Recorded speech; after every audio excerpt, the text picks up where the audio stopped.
Eggplant Chinese recipe, guys. Inugasan ko na itong binabad ko ng tubig. Nakalimutan ko lang kasi ngayon medyo naitan na. Inigaan ko, nilagay ko sa mangkok, guys. Lagyan natin ng konting asin, tsaka harina. Halo-halo lang natin para magka-balance na yung iba, malagyan din ng harina. Konti lang naman nilalagay kong harina. Okay na. Ito yung mga lamas natin, sibuyas, kamatis. Talungang aking lulutuin. Ito yung mga lamas natin, guys. Sibuyas, bawang, kamatis. Ito yung ating lutuin. Eggplant. Okay. Preto na natin yung talong.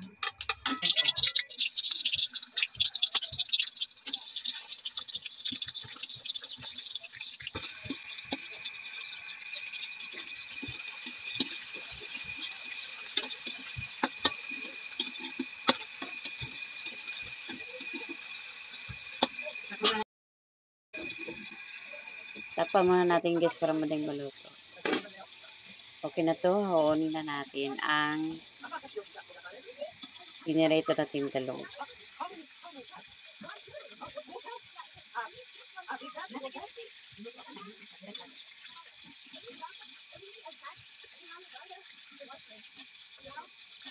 Nagisa ko na pala yung bawang, guys. Yan, ito na pa yung sibuyas.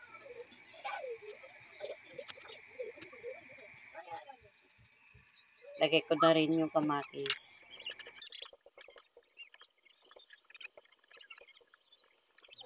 Wala tong sili, guys, kasi ayaw ng mga bata. Lagyan natin ng konting tubig.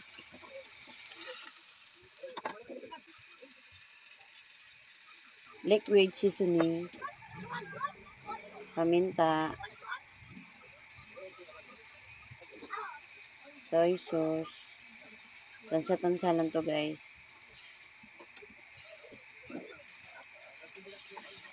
Seasoning.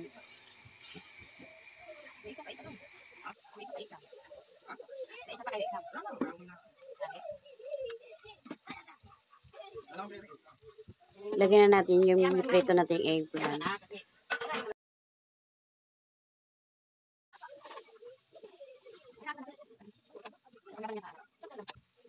Maglagay tayo ng konting cornstarch.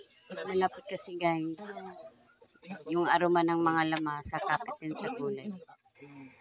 Hindi na ito patagdagan ng tubig, tama lang daw yan. Eh, gusto ko may salsa eh. Tikman na natin, guys. Tubig ba? Ang may salsa. Tikman mo siya. Dagdagan ko ng tubig.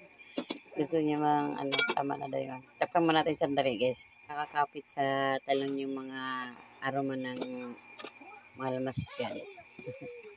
Okay na to, guys. Haonin na natin.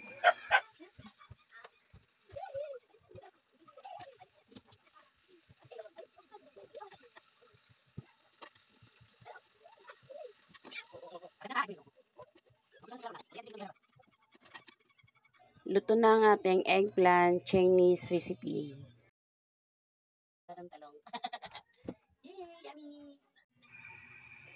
Try nyo, guys, masarap. Eggplant Chinese recipe.